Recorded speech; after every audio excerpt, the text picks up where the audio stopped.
Hello.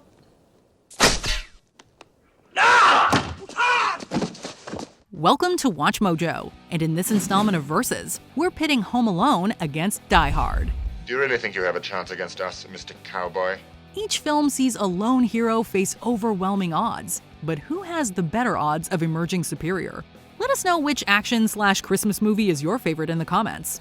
And without further ado, let's welcome round 1 to the party, you filthy animals. Round 1, Protagonist. I made my family disappear. Kevin McAllister is the young hero of Home Alone, and he's a fun character to follow and easy to root for. He's often mistreated by his family members and isn't taken seriously, which can lead him to lash out. Get a plate.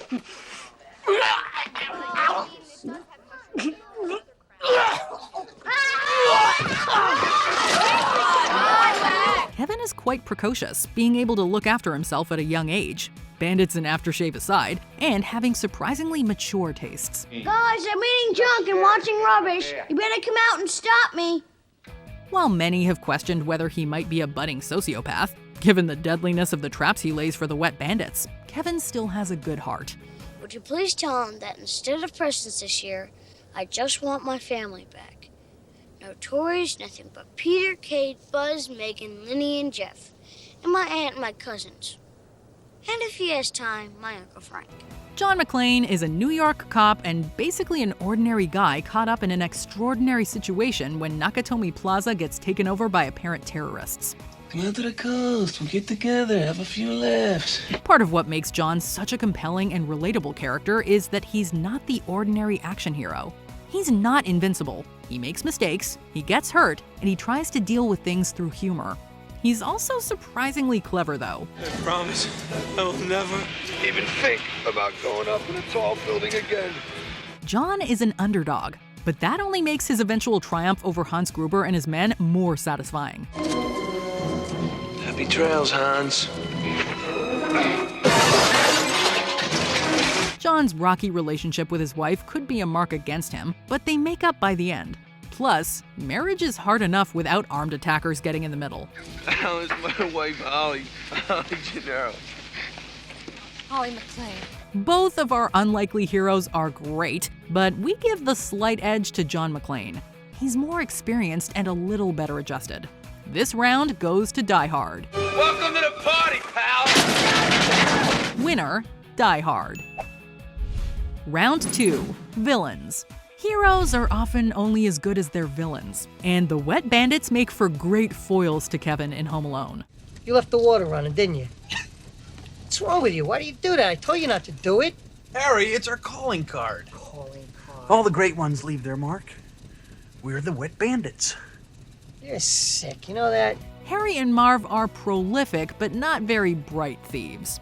Marv is the clumsier and more dim-witted of the duo, while Harry is short-tempered and ruthless. Why the hell you dressed like a chicken? The wet bandits fall victim to Kevin's traps in a slapstick way, which can lessen some of their menace.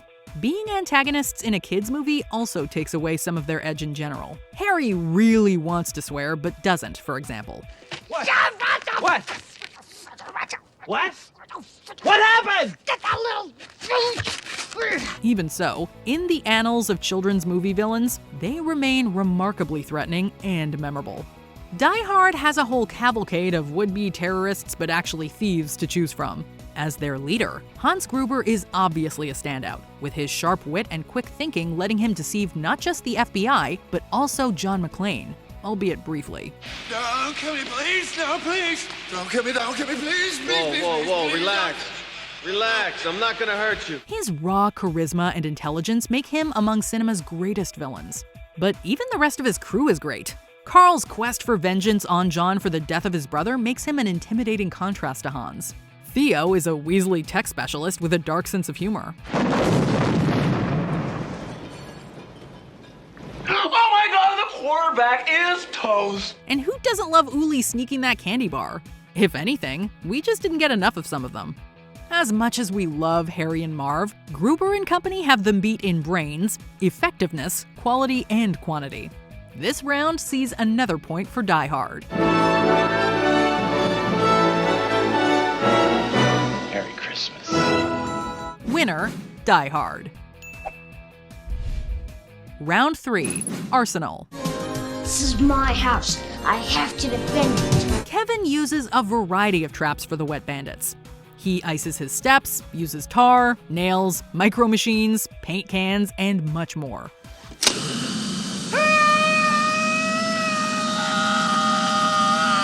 Several of these, such as the heavier objects or that blowtorch Harry takes to the head, could easily cause severe injury or death in real life.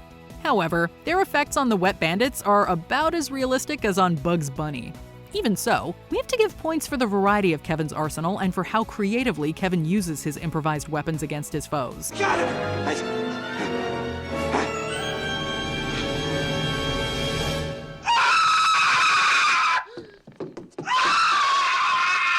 John McClane begins the film with only his service weapon, but he ends up using a heck of a lot more weapons. Now I have a machine gun. Ho, ho, ho. Naturally, he ends up appropriating a lot of the arsenal brought by Gruber and his men. These include powerful automatic weapons and plastic explosives.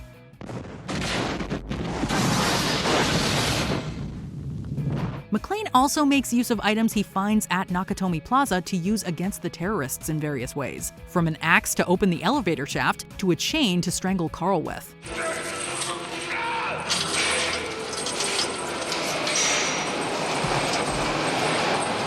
John shows a great ability to improvise and use what's at hand to his best advantage. Although both heroes use items they find around them to fight the bad guys, we feel like Kevin McAllister takes this victory because of how unique some of his impromptu weapons are. Point goes to Home Alone.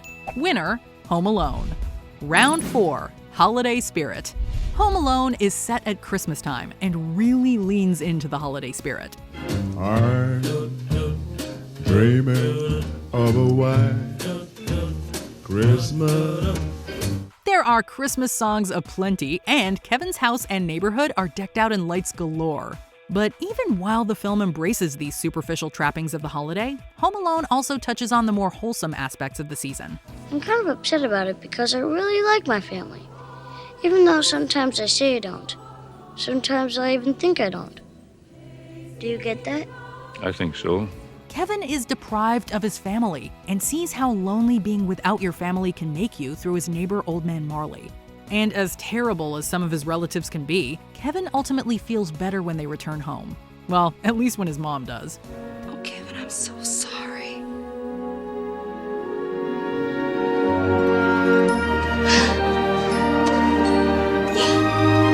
Regardless of what you or even Bruce Willis himself say, Die Hard is absolutely a Christmas movie. You throw quite a party. I didn't realize they celebrated Christmas in Japan. We're flexible. Pearl Harbor didn't work out, so we got you with tape decks. It's set on Christmas Eve, there's Christmas music and references all over it, and each time we watch it, it gives us the greatest gift of all, the gift of Die Hard. Hey, that'll work. So got any Christmas music? This is Christmas music. Now, granted, we can admit that the film is more Christmas seasoned than Christmas baked. But if you can't celebrate the season of giving by sitting around with your loved ones and watching John McClane kick ass, you are doing the holiday wrong. This is their idea of Christmas. I gotta be there for New Year's. Granted, we watch both of these films every year during the holidays, but if we have to choose which one exemplifies the holiday spirit more, it's probably Home Alone. We gift this round to you, Kevin. Merry Christmas. Merry Christmas. Winner, Home Alone. Before we continue, be sure to subscribe to our channel and ring the bell to get notified about our latest videos. You have the option to be notified for occasional videos or all of them. If you're on your phone, make sure you go into your settings and switch on notifications. Round 5, Story. Home Alone is a classic for good reason. What else could we be forgetting?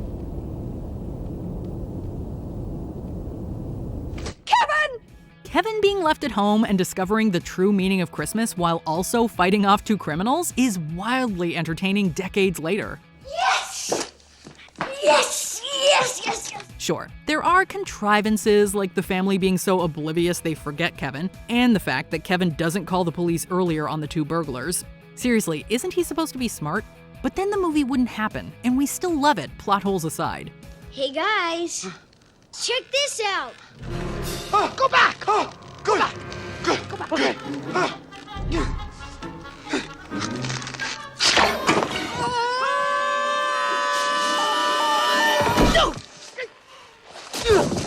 It's basically a kid-friendly Die Hard with extra doses of comedy and heartwarming. And that's not a knock against it. Die Hard has a fantastic story from the roof of Nakatomi Plaza to the underground garage. You want to know the secret to surviving air travel?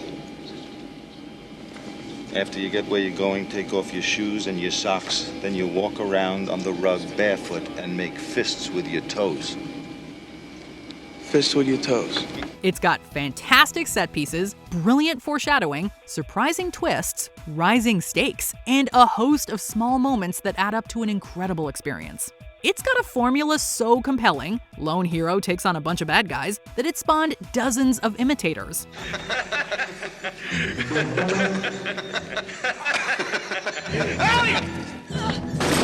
Die Hard is one of the best action movies ever made, so it can be hard to poke holes in it.